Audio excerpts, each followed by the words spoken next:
There are women who don't speak loudly, don't dress to impress, don't try to be seen. Yet, when the man meets her eyes, something subtle begins to shift. It's not desire, it's not fear, it's a pause, a quiet break inside their emotional rhythm, and from that moment on, they're no longer the same. She didn't seduce them, she didn't seek connection, but they couldn't walk away, and no matter how hard they tried, her presence lingered. If she didn't use tactics to make them stay, then what kept them from leaving? They weren't fantasizing. They weren't weak. They were meeting a kind of feminine energy no performance could replicate, and that's why they couldn't forget her. Not because she held on, but because she never needed to. In this video, we explore the secrets of feminine energy that obsess a man. Not through manipulation, the kind that obsesses a man without control, through the lens of Carl Jung psychology. We'll uncover how feminine energy touches, not just the surface of a relationship, but the deepest structures of a man's psyche.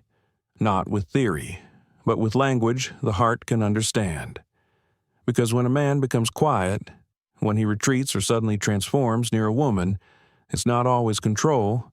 Sometimes it's contact with something that logic cannot contain. Like this video if it brought you value. Subscribe to Deep Modern Man to join the community and turn on the notification bell so you don't miss other meaningful videos.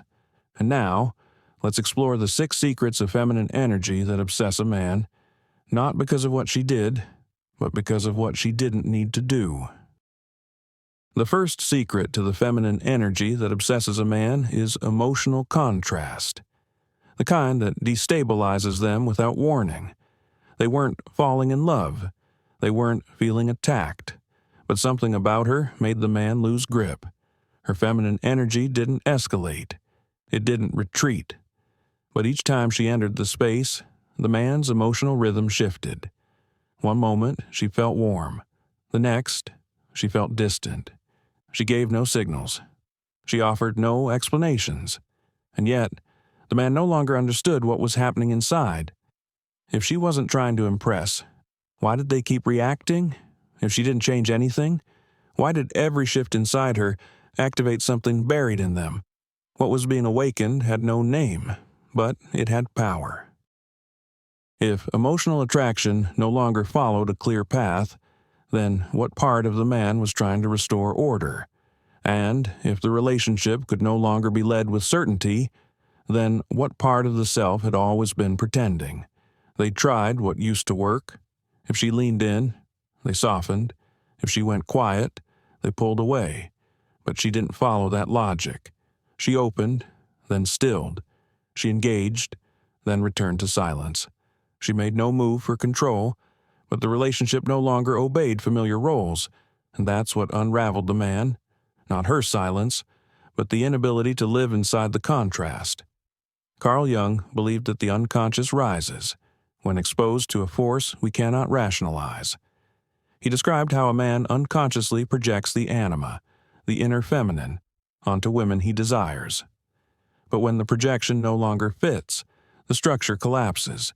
Her deep feminine presence didn't mirror desire. It mirrored disconnection. She wasn't a fantasy. She was whole.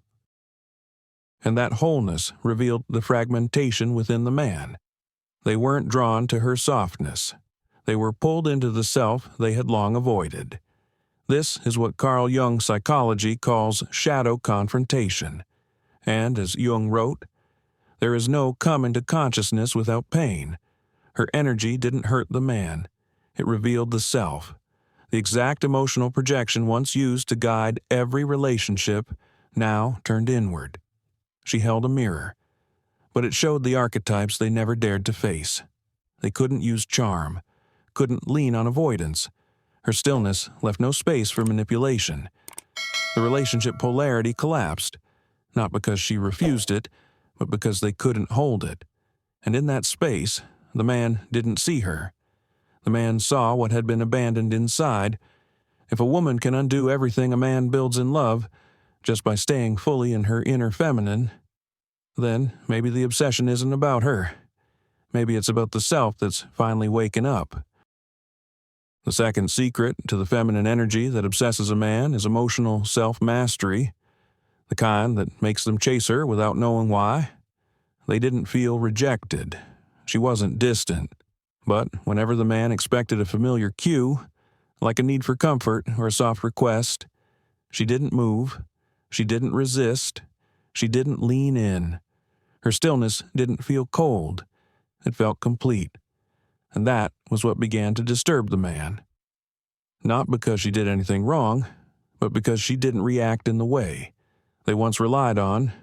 If she didn't need someone to regulate her mood, how much influence did the man really hold? If she could stay balanced while they felt unsettled, what part of the man began to question their role?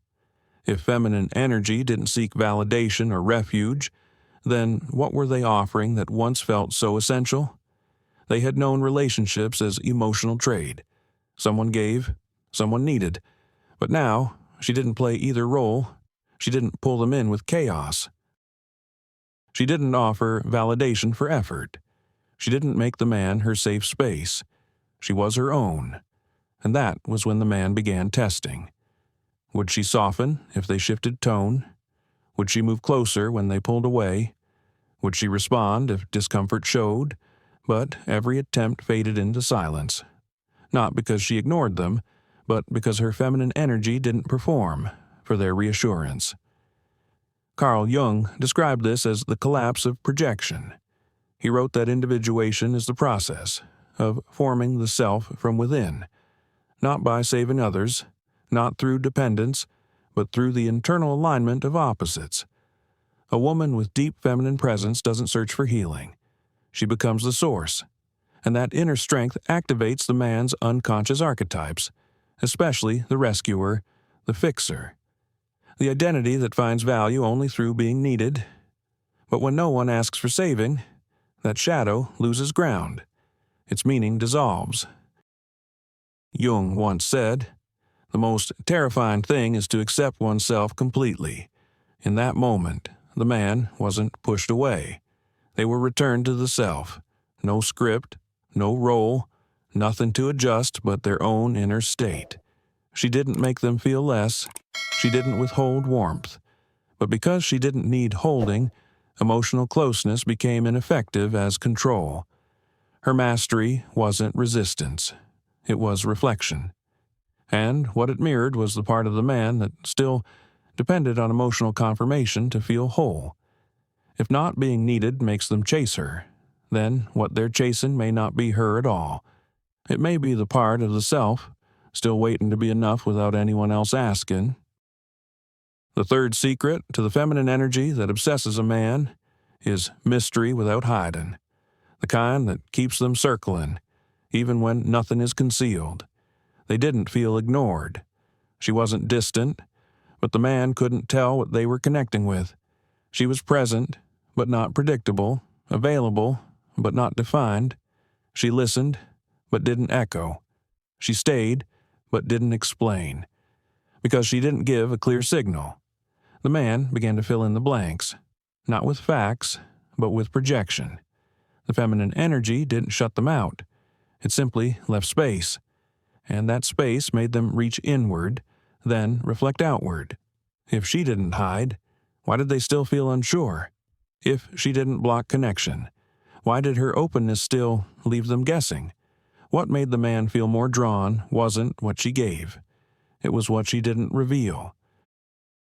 If her emotional presence didn't create tension, why did the unknown feel like an invitation? They couldn't resist. And if no line was ever crossed, why did they begin reacting to an illusion? They started watching every gesture, every pause, the way her voice shifted, the way her attention moved. They looked for clues, then tried to decode meaning, but nothing was clear. So they fell back into old habits. They began to assign meaning, to idealize, to label her with hopes or fears. They didn't want control, but they couldn't stay still in ambiguity. So they projected. And the relationship became less about her, and more about the version they had created in their own mind. Carl Jung explained this as the unconscious urge to project onto anything undefined. He wrote that the psyche seeks completion by casting inner content onto external figures. The woman with deep feminine presence doesn't hide, but she also doesn't conform. That's why she becomes a mirror. Not of who she is, but of what the man has not yet integrated. The anima Carl Jung described lives here. The emotional projection doesn't reflect her, but the archetypes still unclaimed within the self. As Jung said, everything that irritates us about others can lead us to an understanding of ourselves. The mystery isn't in her. It's in the way the man cannot see her clearly, because what they see is shaped by what they still avoid within. She doesn't seek to confuse. She doesn't try to pull them in. But her refusal to be defined becomes a mirror, one that forces the man to see how much clarity they once demanded, just to feel in control. And that control was never about her. It was about soothing the need to name what the self had never sat with. If a woman doesn't chase, doesn't explain, doesn't reveal, and yet the man still cannot walk away, then what holds them back may not be her, it may be the illusion of certainty they had used in every other relationship. The fourth secret to the feminine energy that obsesses a man is inner joy, the kind that doesn't come from him, yet makes him question everything. They used to believe that when they pulled away, someone would chase. When they showed up, someone would light up. But with her, none of that applied. She didn't seem to withhold, nor did she try to prove she was fine. She simply lived in her own rhythm, and because the man couldn't adjust her tone or shift her emotional state, they began to feel a strange kind of helplessness. Not because she resisted, but because she didn't need anything from them that others once did. If a woman can remain radiant, grounded, and emotionally alive without their presence, then what place does the man truly hold in her world? And if he's not the source of her joy, then what part of the man begins to question his worth in the relationship? They tried subtle tests, stepping back, then stepping in, silence, then surprise. But her responses never followed the pattern. She didn't collapse into need. She didn't swing into performative happiness. She didn't lean in for comfort. Nor did she prove her strength by pushing back. Nothing they used to trigger closeness or control in a relationship seemed to land. And that was the moment they saw it clearly. Her emotional stability wasn't a reaction. It was who she was. Carl Jung defined individuation as the psychological maturity that comes when a person finds alignment within. Not from approval, not from being needed, but from knowing the self. A woman with deep feminine presence doesn't just seem fine. She is whole. When the man stands before that wholeness, they are no longer the one given validation. They are the one staring into the part of themselves that always found meaning in being the source of someone else's light. According to Jung, that part is a fragment of the shadow, the aspect of the self that only feels alive when others reflect it. Carl Jung once said, "Your visions will become clear only when you can look into your own heart. Who looks outside, dreams. Who looks inside, awakes." She doesn't give them something to chase, nor does she try to awaken them. But her independence places a mirror in front of the man, forcing a choice: continue to live in the glow of emotional projection, or start turning inward toward the self. She doesn't oppose the man. She doesn't depend on them either. And that freedom doesn't diminish their presence. It redefines it, not as someone to be admired, but as someone learning to exist beside a woman who never needed them to shine. If they feel pushed out, even when she hasn't closed a door, then what they fear may not be her absence. It may be the loss of the role they once held in every relationship. The role of being the reason someone else felt happy. The fifth secret to the feminine energy that obsesses a man is scarcity without absence. The kind that creates tension without ever creating fear. They reached out. Sometimes she answered. Sometimes she didn't.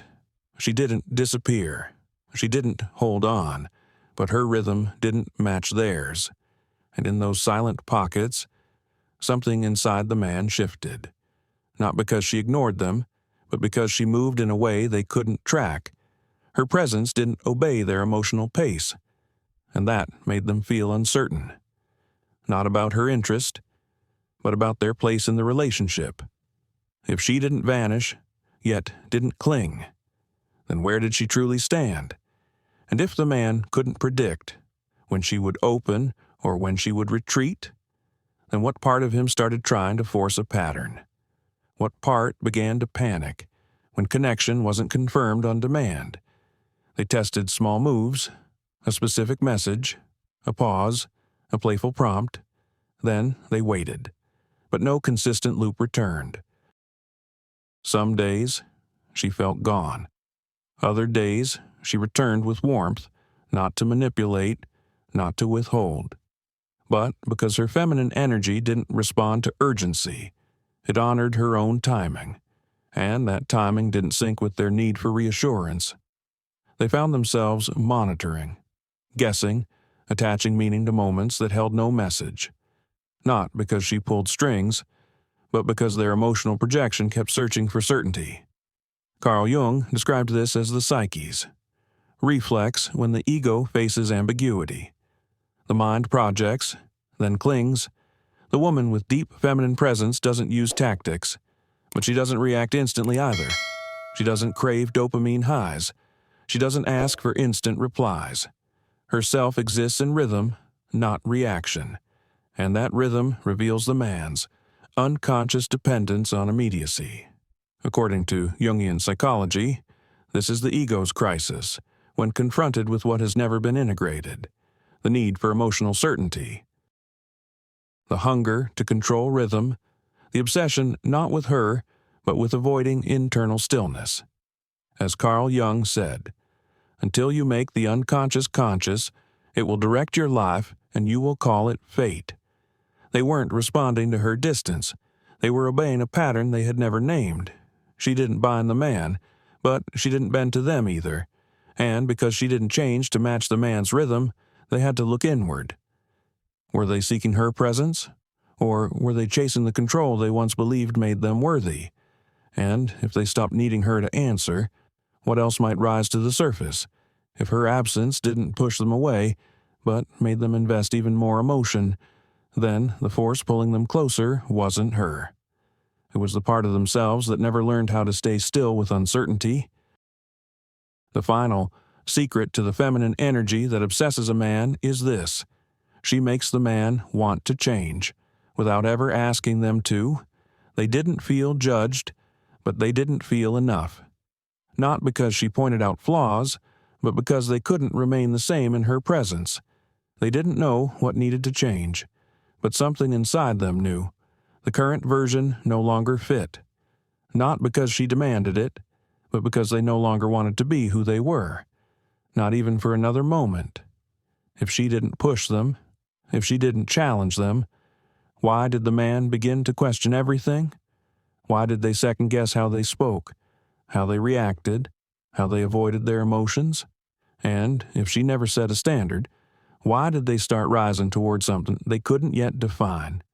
They tried old habits, a bit of distance, a sarcastic joke, a silent retreat when things felt too real.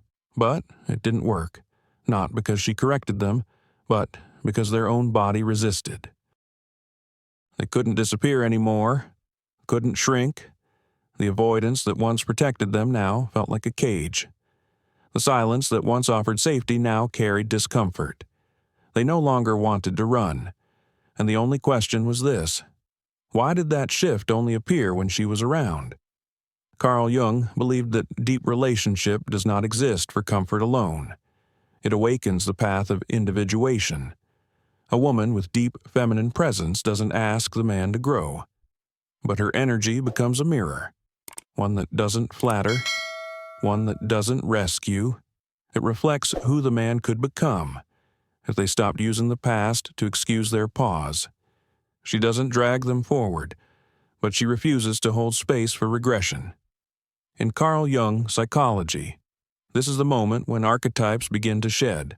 The lost boy, the entertainer, the invisible one, each fades, and what remains is the self, not shaped by old stories, but waiting to be lived. Carl Jung once said, "The privilege of a lifetime is to become who you truly are." She didn't offer that privilege. She simply stood still, and that stillness awakened the forgotten edge, the version that once whispered under all the noise. Now it asked to be seen.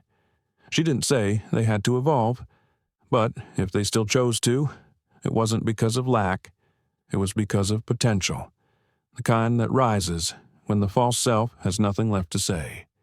If she asked for nothing, and they gave everything, then what they gave wasn't to her. It was to the part of themselves they had almost forgotten existed, the part finally ready to live. She didn't chase the man. She didn't offer answers. She didn't build the relationship on promise or persuasion. But somehow, they couldn't walk away, not because of what she gave, but because of what her presence revealed. The man had been in many connections. Each one taught him a strategy, but none ever returned him to himself. Until now. This time, the emotional attraction was not about desire, it was about self-awareness. This time, the obsession wasn't with her. It was with the parts of him that finally demanded a name. True feminine energy doesn't ask for attention. It holds a mirror. The kind that doesn't adjust its reflection to flatter, the kind that doesn't vanish when discomfort rises. She carried that mirror with silence, with joy, with boundaries, and that stillness became the loudest invitation, not to prove, but to become. Carl Jung once said, "Your vision will become clear only when you look into your heart. Who looks outside, dreams.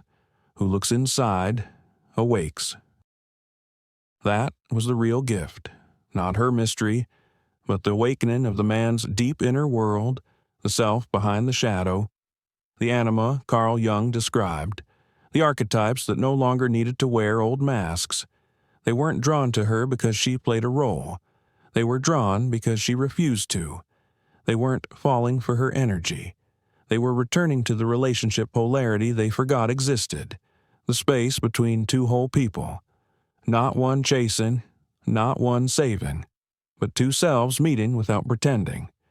So maybe the question was never, how do I keep her? Maybe the real question was, can I stay with myself the way she stayed with hers? Like this video to let us know it brought value to you. Subscribe to Deep Modern Man to join the community and turn on the notification bell so you don't miss other meaningful videos.